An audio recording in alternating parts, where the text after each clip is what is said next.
오늘 디모데후서 2장 1절에서 7절 본문 말씀으로 생각하라라는 제목의 말씀을 같이 나누도록 하겠습니다. 전 세계적으로 한국의 드라마 오징어 게임이 흥행하고 있습니다. 넷플릭스가 제공되는 세계 90여 개 나라에서 1위를 차지했고, 이 드라마를 시청한 세계 인구가 1억 1,100만 명이 넘었다라는 그러한 보도도 있었습니다. 이 드라마 때문에 우리나라 어린이들의 옛 놀이인 무궁화 꽃이 피었습니다. 그리고 구슬치기, 또 달고나 뽑기, 이런 놀이가 세계적으로 알려지기도 했죠.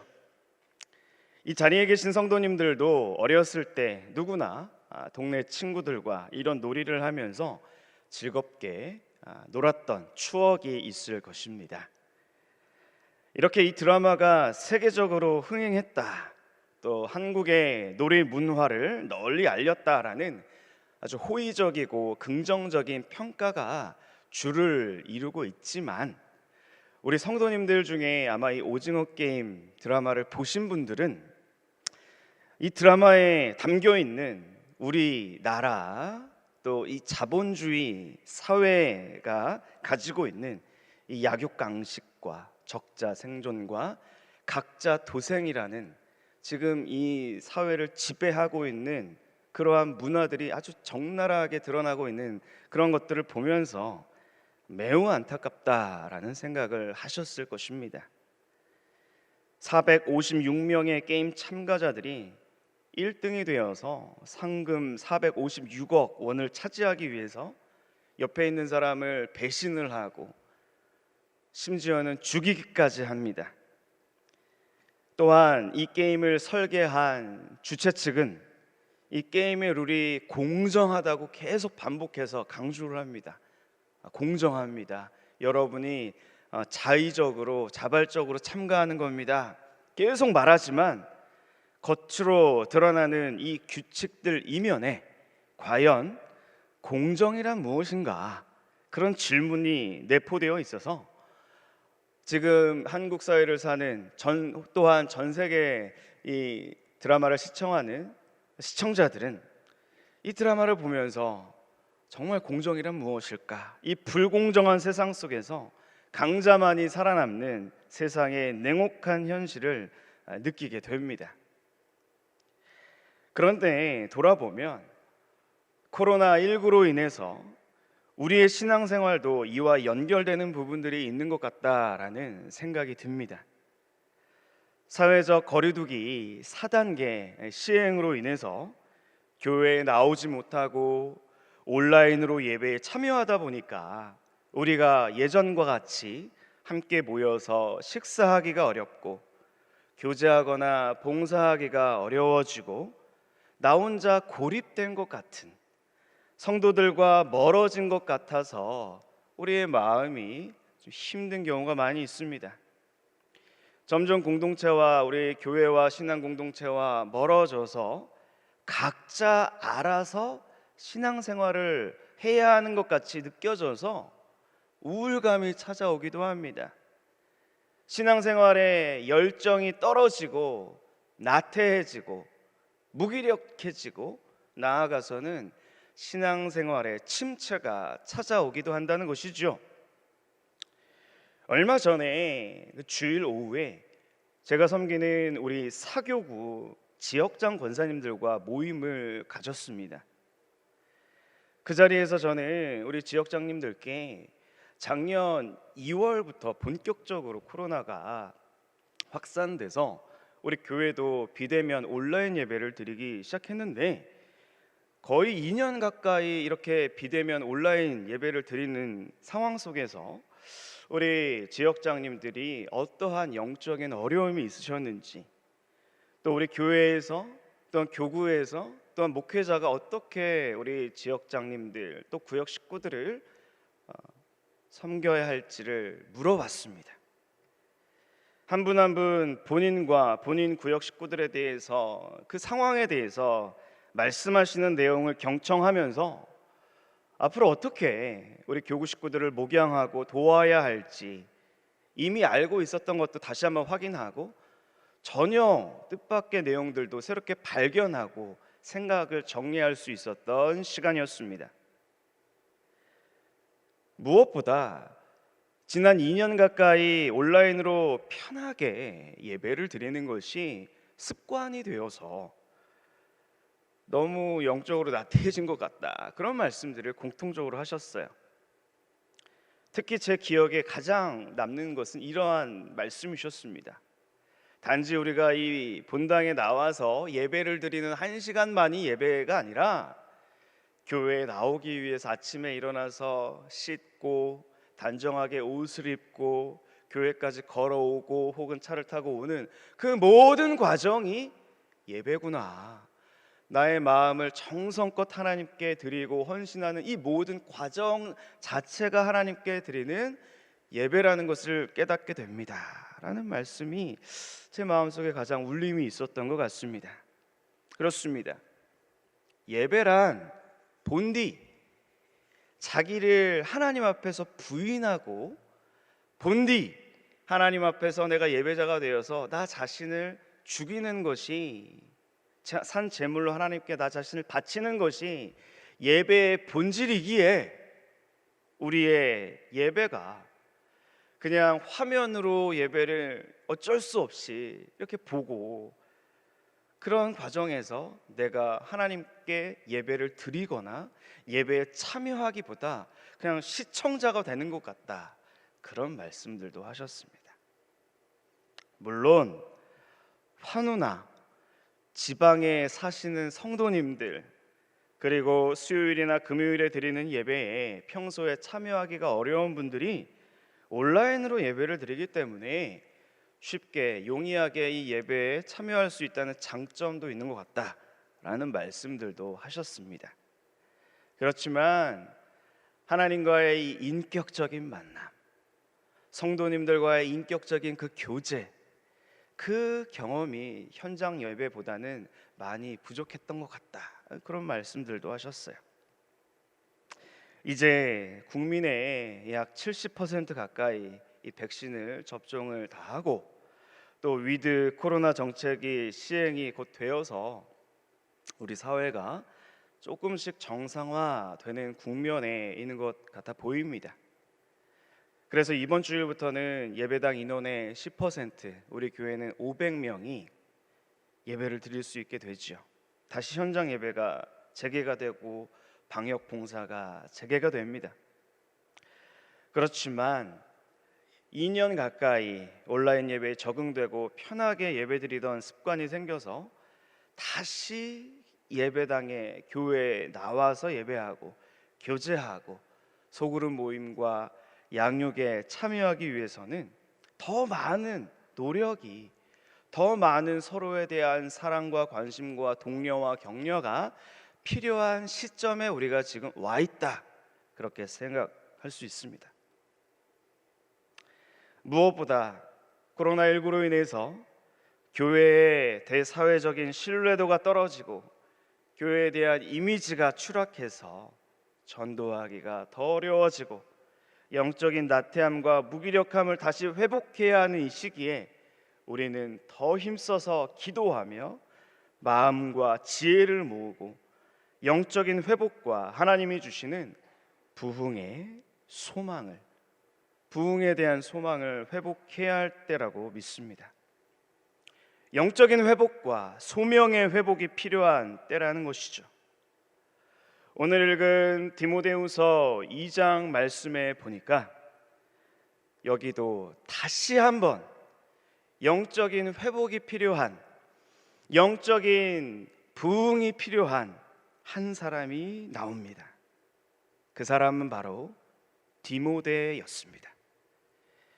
사도 바울은 디모데 후서를 통해서 자신의 사랑하는 영적인 아들이자 후배 목회자였던 디모데를 격려하면서 다시 한번 복음을 위해서, 다시 한번 하나님의 나라를 위해서 열심을 내라고, 내가 지금 복음을 위해 감옥에 갇혀서 고난받고 있는 것처럼 디모데 역시 복음을 위해 고난받는 데까지 나아가야 한다고 권면하고 있습니다. 바울은 왜 디모데에게 이렇게 영적인 회복, 소명의 회복이 필요하다고 요청을 하고 있는 걸까요? 먼저 디모데후서가 기록되던 당시에 이 상황을 알아볼 필요가 있습니다. 지금 바울은 로마 감옥에 갇혀 있는 상태입니다. 두 번째 감옥에 투옥되었습니다. 사도행전 28장에서 바울이 로마에 도착하자마자 가택 연금이 되었습니다. 하지만 얼마 시간이 지난 후에 그는 다시 자유의 몸이 되어서 복음 전도의 사역을 감당했습니다. 하지만 그는 또 이 복음을 전한다는 죄목으로 다시 로마 감옥에 갇혔습니다. 학자들은 바울이 이 디모데 후서를 로마 감옥에서 기록했을 것으로 추정하고 있습니다.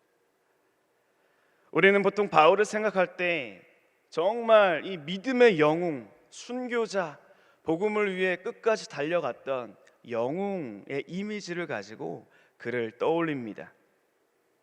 하지만 바울 당시에 이 고대 그리스 로마 사회에서는 감옥에 갇히고 재판을 받아서 유죄 판결을 받고 심지어 죽임을 당하는 그 상황을 굉장히 수치스러운 상황으로 생각을 했습니다. 아무리 사도 바울이 세 차례의 전도 여행을 통해서 소아시아 전역에 교회를 세우고 개척하고 전도해서 많은 회심자와 개종자를 이렇게 만들어냈어도 그가 감옥에 갇히고 유죄 판결이 난 이런 상황은 바울에게 굉장히 불리하게 작용을 했습니다. 바울이 전도한 많은 사람들은 그런 그의 모습을 보면서 시험에 들었습니다. 바울에 대한 신뢰감이 깨질 수 있는 그런 상황이었다는 거예요. 왜냐하면 이 당시 사회에서는 패배자, 루저, 실패자를 굉장히 매정하게 대했기 때문입니다. 그런 문화가 있었어요. 신학자 하워드 마샬은 당시 이 그리스 로마 사회는 패배자를 경시하고 매정하게 대했다고 설명을 합니다. 그래서 승자는 패배자를 아예 매장해 버렸습니다. 사회적으로 다시 재기하지 못하도록 싹을 잘라내었어요. 패배자가 다시 재기할 가능성이 거의 없었습니다. 그래서 그간 사도 바울의 노력과 수고가 송두리째 부정당할 그러한 어려운 처지였다는 것입니다. 바울이 전한 복음의 결실이었던 개척된 교회들이 전반적으로 약화된 상황에 놓여 있었습니다. 교회 안에 배교자들이 속출했습니다. 거짓 교사들이 진리를 왜곡하고 다른 복음을 전했습니다. 그런데 바울마저 감옥에 갇혀서 꼼짝 달싹도 못하는 상황이었습니다. 복음을 위해 평생을 수고하고 애썼던 이 노사도의 희생과 헌신이 매장당할 위기에 놓여 있는 것입니다. 이런 일련의 상황 속에서 사랑하는 영적인 아들인 디모데마저 흔들리고 있었다는 것입니다. 누구보다도 사도 바울의 사랑하는 그 영적인 아들이자 그에게 목회 사역을 배웠던 제자 이 디모데는 충격이 컸을 것입니다. 자신의 스승이 감옥에 연거푸 갇히고 사람들이 바울에 대해서 수군거리고 바울의 노력과 수고가 부정당할 위기에 처하자 디모데 역시 자신의 정체성과 부르심에 대해서 균열이 생기기 시작했습니다. 그의 믿음이 흔들렸습니다. 그의 마음에 시험이 찾아왔습니다. 디모데후서 1장에서 우리는 그런 흔적들을 찾아볼 수 있습니다. 1장 4절을 보십시오. 내 눈물을 생각하여 너 보기를 원하면 내 기쁨이 가득하려 함이니. 디모데는 지금 눈물을 흘리고 있습니다.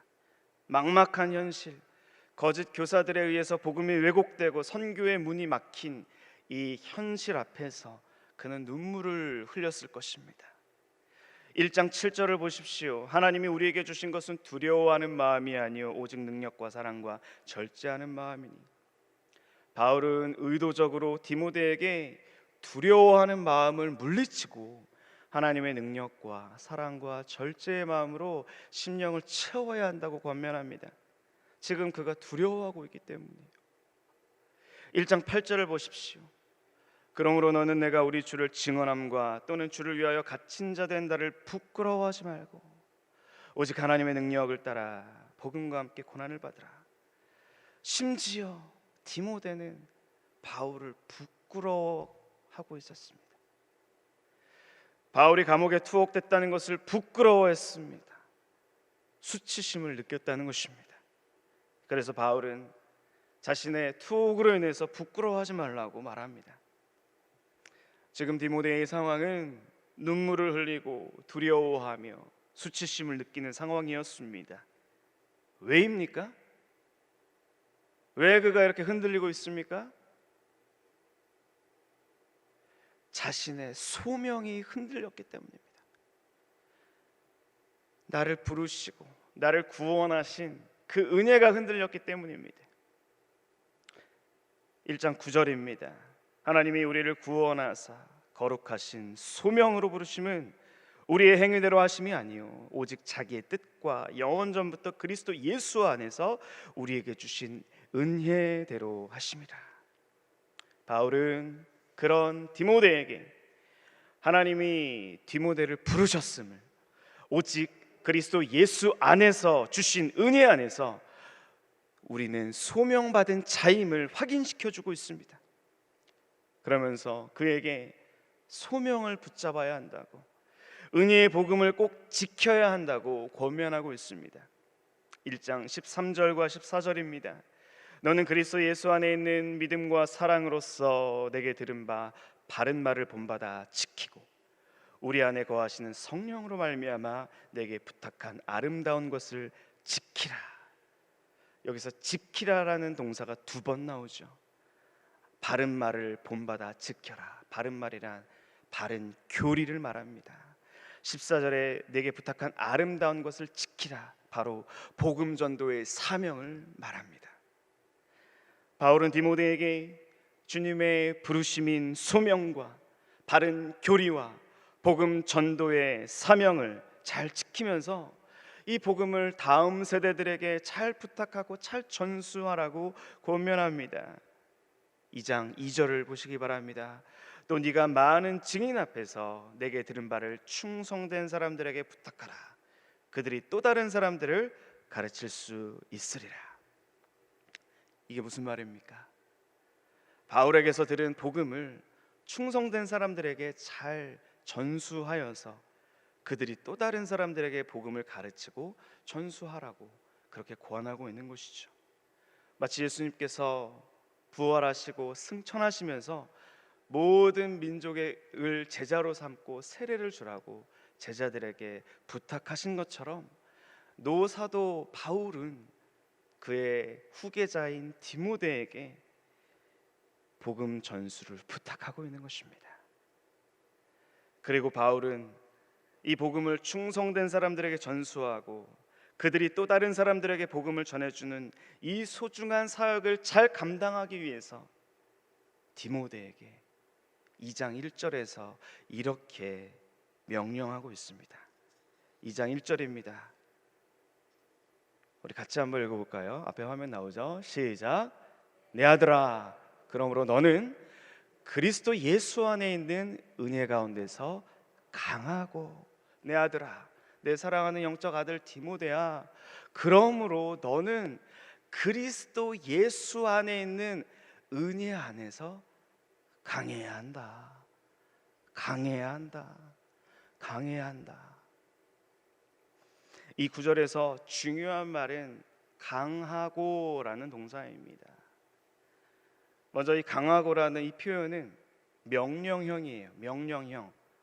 강해라, 강해져라 명령하고 있습니다. 그런데 원문을 보면 현재형 동사로 쓰여서 일시적으로만 강한 게 아니라 계속적으로 강함을 유지하라, 일시적으로 한순간만 강한 것이 아니라 계속해서 지속적으로 그 은혜 안에서 강함, 영적인 강한 상태를 유지하라 라는 뜻이에요. 그런데 더 중요한 것은 이게 수동태 명령형 동사예요. 수동형이에요. 즉 무슨 말이냐면 하나님의 손에 붙들려서, 그 하나님의 은혜에 붙들려서 하나님이 너를 강하게 하시는 것을 믿음으로 유지하라 라는 뜻이에요. 너의 힘으로 하는 것이 아니라 하나님의 힘을 의지해서 그 은혜 안에서 영적인 강함을 유지해라, 그런 의미입니다. 하나님께서 너를 강하게 만들게 하라, 너를 강하게 하시는 하나님께 순복하라, 그런 말이에요. 여러분, 왜 우리가 강해야 합니까?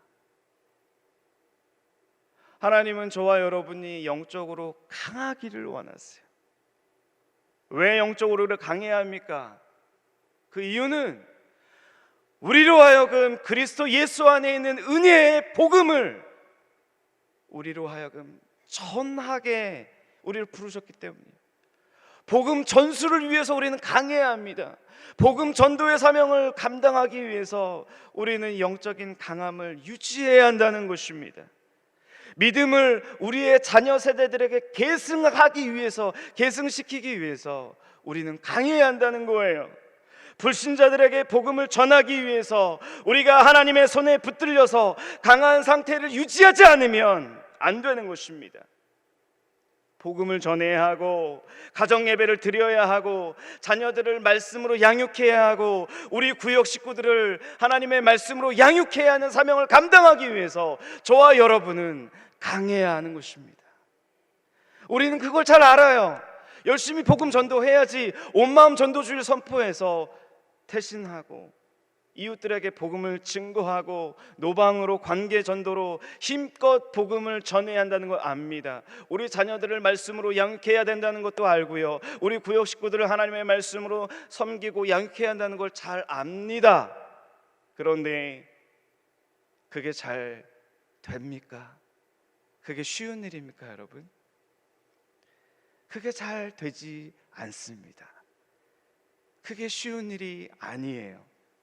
전도의 열매도, 양육의 열매도, 자녀들의 신앙 교육도 결실 맺기가 쉽지 않습니다. 왜일까요? 왜입니까? 나의 영적인 상태가 약하기 때문이에요. 내가 약하기 때문이에요. 우리의 강함의 원천인 하나님의 은혜가 내 안에, 우리 안에 충만하지 못하고 메말라 있기 때문입니다. 십자가에서 죽으시고 사흘 만에 부활하신 그 복음의 능력, 생명의 능력, 우리를 포도나무 대신 그 그리스도께 접붙이는 가지로서 열매 맺게 되는 그 은혜, 우리를 복음 전도의 사명의 길을 걸어가게 하시는 그 성령의 능력, 그것이 우리 안에 활활 타오르지 못하기 때문입니다. 여러분, 하나님의 은혜는 그리스도 예수님의 십자가와 부활의 그 능력을 통해서 이미 성취되었습니다. 믿으십니까? 우리 임마누엘 찬양대가 찬양으로 고백했던 것처럼 주님의 은혜는 이미 enough, 족한 줄 여러분 믿으십니까? 이미 족해요. 이미 우리의 구원은 완성되었어요. 그러나 바울이 1절에서 디모데에게 그리스도 예수 안에 있는 은혜 가운데서 강하라고 명령한 것처럼 우리도 성령님의 능력이 우리의 삶에, 내 안에 임하도록 지속적인 노력과 지속적인 과정에 참여하는 것이 필요합니다. 십자가와 부활을 통해 허락하신 그 하나님의 완전한 은혜가, 그 충만한 은혜가, 이미 충분한 은혜가, 이미 성취된 은혜가 질그릇 같은 우리 안에, 질그릇같이 연약한 우리 안에서 강하게 역사하기 위해서 하나님의 능력을 우리는 구하고 기도하고 간구하고 우리 자신을 거룩하고 경건하게 훈련하는 일이 필요한 줄 믿습니다. 하나님께서 이 말씀을 통해 오늘 우리에게도 동일하게 말씀하십니다. 코로나19로 인해서 영적으로 나태해지고 무기력해지고 침체에 빠져 있지 않느냐, 여러 가지 위험과 핑계거리들 속에서 예배를 쉬고 기도를 쉬고 있지 않느냐, 다시 일어서야 한다. 복음의 능력을 회복해야 한다. 하나님의 능력에 참여해야 한다. 다시 소명을 회복해야 한다. 다시 복음 전도의 사명을 회복해야 한다 말씀하십니다. 또한 주님은 말씀하십니다. 이 어려움의 시기가 오히려 하나님의 기적의 능력을 경험할 수 있는 적기라고 말씀하십니다. 코로나19로 인해서 영적으로 침체되고 사방으로 우겨쌈을 당한 것 같은 이 상황에서, 그러나 오히려 이 상황이 보배로우신 예수님과 질그릇같이 연약한 우리의 연약함을 확인하고 경험할 수 있는 그 하나님의 놀라운 능력을 경험할 수 있는 적기라고 말씀하십니다. 고린도후서 4장 7절의 말씀을 경청하십시오. 우리가 이 보배를 질그릇에 가졌으니 이는 심히 큰 능력은 하나님께 있고 우리에게 있지 아니함을 알게 하려 함이라. 아멘. 우리는 예수 그리스도라는 보배를 소유했습니다. 우리를 회복시키시고 우리에게 능력을 주시는 그 예수님을 꼭 붙잡으시기를 축복합니다. 그리고 우리의 주님이신 예수님의 부르심 앞에 순종하며 나아가는 저와 여러분이 되시기를 소망합니다. 주님께서는 이 부르심에 순종하는 자에게 복을 주십니다. 회복의 은혜를 주십니다. 은혜를 주셔서 강하게 하십니다. 사명을 감당할 수 있는 능력을 주십니다. 사명을 감당할 수 있는 환경도 주십니다. 지금 우리에게 필요한 것은 주님의 은혜로 다시 강해지는 것입니다. 회복되는 일입니다. 그렇다면 은혜로 다시 강해지고 회복되기 위해서 구체적으로 필요한 것이 무엇일까요? 오늘 본문은 세 가지 비유를 통해서 은혜 안에서 다시 강해질 수 있는 길이 무엇인지 생각하게 해줍니다. 첫째, 군인을 생각하십시오. 4절 말씀입니다. 병사로 복무하는 자는 자기 생활에 얽매이는 자가 하나도 없나니 이는 병사로 모집한 자를 기쁘게 하려 함이라. 바울은 이 4절에서 일심, 즉 나뉘어지지 않는 마음, 한 가지 목표에 집중하는 마음을 강조합니다. 이 당시의 군인들은 장군의 그 사령관의 인격이나 명성을 존경해서 자원해서 입대한 군인들이 많았습니다. 혹은 이 사령관의 전투 작전에 참여하기 위해서 돈을 받고 고용되기도 했습니다. 그러므로 선한 군사는 그를 부른 이 사령관의 필요를 채우기 위해서 그 사령관을 기쁘게 하기 위한 목적으로 군복무를 했습니다.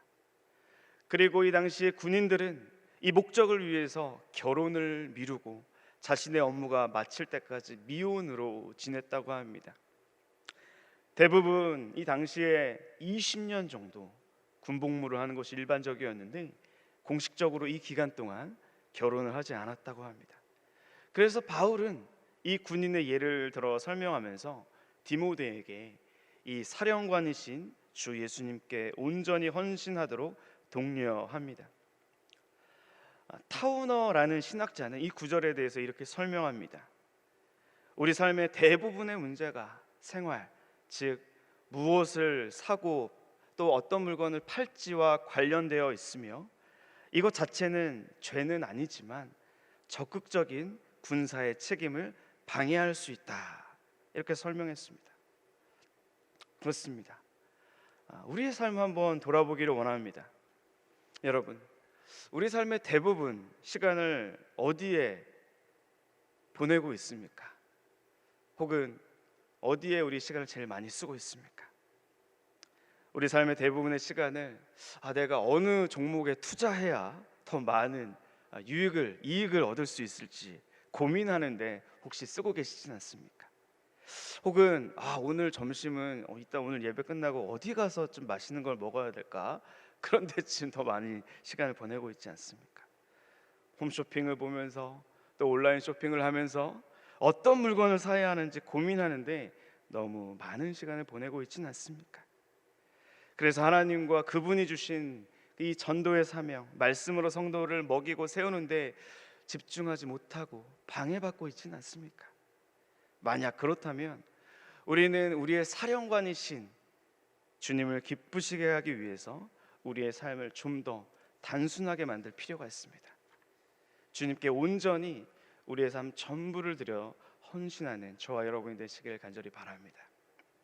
둘째로 운동선수를 생각해 보라고 말씀하고 있습니다. 5절을 보십시오. 경기하는 자가 법대로 경기하지 아니하면 승리자의 관을 얻지 못할 것이며.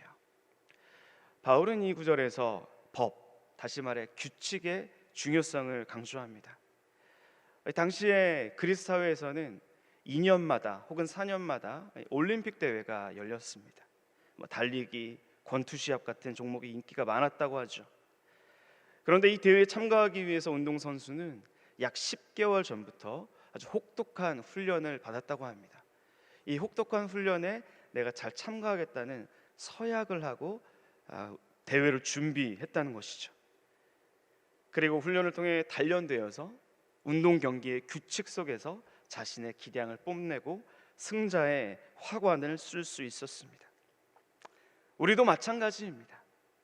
우리가 은혜 안에서 강해지고 복음 전수의 사명을 잘 감당하기 위해서는, 그리고 마지막 심판의 날에 주님께 이 승리자의 영광의 면류관을 받기 위해서는 예수님의 그 법, 즉 예수님의 가르침을 잘 배우고 익히고 따르는 삶을 살아야 합니다. 세상의 쾌락과 유혹을 따르는 대신에 이 하나님의 말씀에 중심을 두고 살아야 한다는 것이죠. 그 말씀을 따르는 영적인 훈련을 추구해야 한다는 것입니다. 그래야 영광의 상을 얻을 수 있습니다. 그리고 끝까지 달려가야 합니다.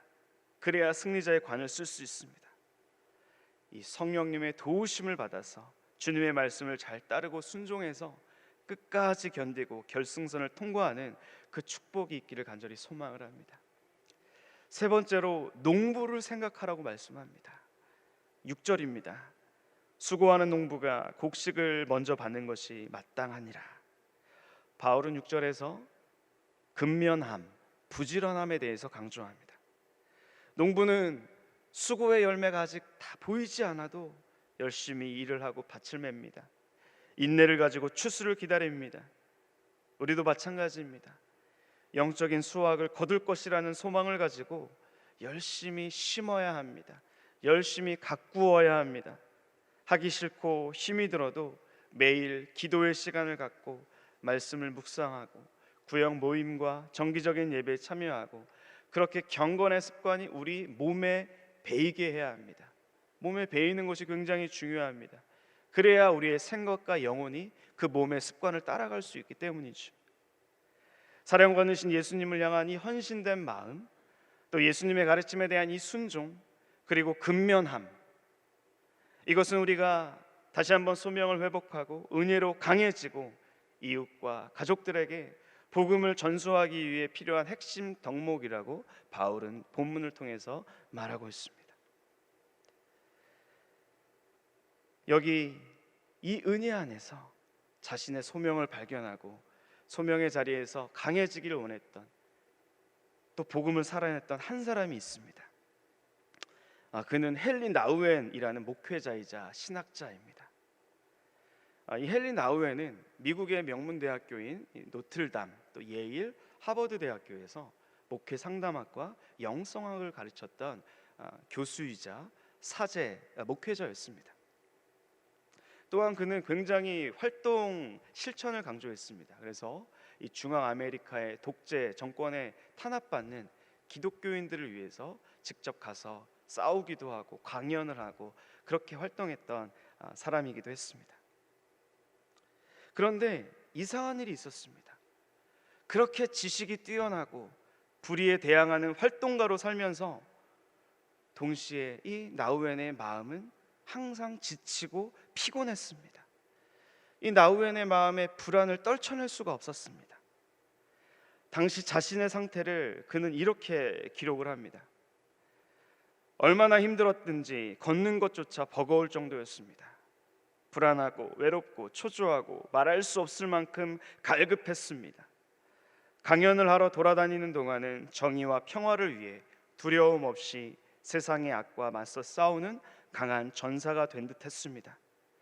그러나 일정이 다 끝나자 엄마 치마폭에 매달려 엉엉 울고 싶어하는 어린아이처럼 한없이 나약해졌습니다. 그는 자신이 누가복음 15장에 나오는 기나긴 떠돌이 생활에 완전히 탈진한 이 둘째 탕자와 같았다고 고백합니다. 그래서 하나님 아버지의 포근한 품에 따뜻한 고향집에 안기고 싶었다고 말합니다.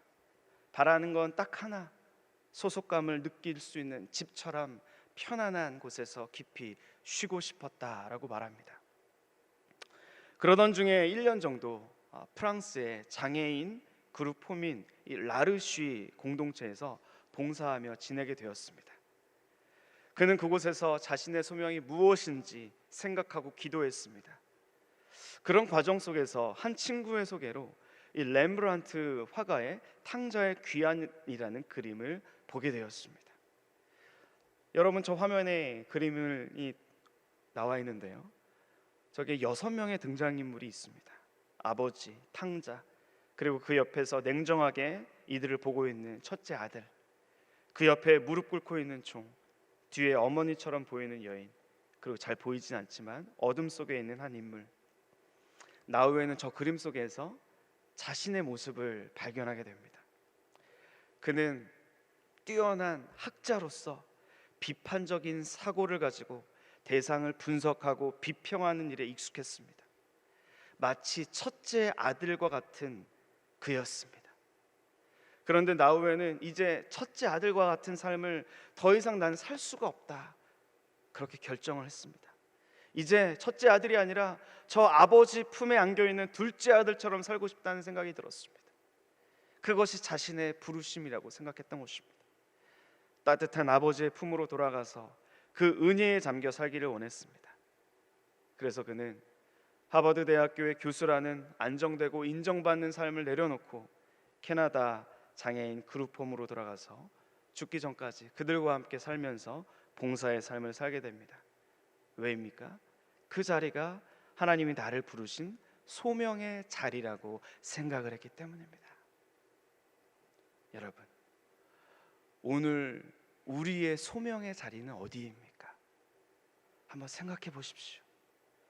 우리가 지켜야 할 복음, 우리가 누려야 할 복음, 우리가 전해야 할 복음, 그 복음을 지금 붙잡고 계십니까? 그 복음을 붙잡을 수 있기를 축복합니다. 그 복음을 전할 수 있기를 축복합니다. 소명을 따라 사시기를 축복합니다. 어떻게 이 복음을 잘 지키고 계승할지를 생각하십시오. 군사처럼, 선수처럼, 농부처럼 복음의 소명에 집중하는 그 나뉘어지지 않은 마음, 복음을 위한 헌신, 복음을 위한 근면으로 이 복음의 비밀을 발견하고 누리고 즐기며 기뻐하고 전하는 저와 여러분 되시기를 간절히 소망합니다. 기도하겠습니다. 하나님 아버지, 어려운 시대를 살고 있는 우리 안선제일의 성도들을 붙잡아 주시옵소서. 우리를 구원하신 그 은혜 안에서 강해지게 하여 주시옵소서. 군사처럼, 선수처럼, 농부처럼 우리의 마음이 다시금 하나님께 향하게 하시고 하나님께 헌신되게 하시며 하나님을 위해 부지런하게 하셔서 우리를 통해 이 복음의 역사가 강하고 활력 있게 우리의 가정과 교회와 이 사회를 덮게 하여 주시옵소서. 예수님의 이름으로 기도합니다. 아멘.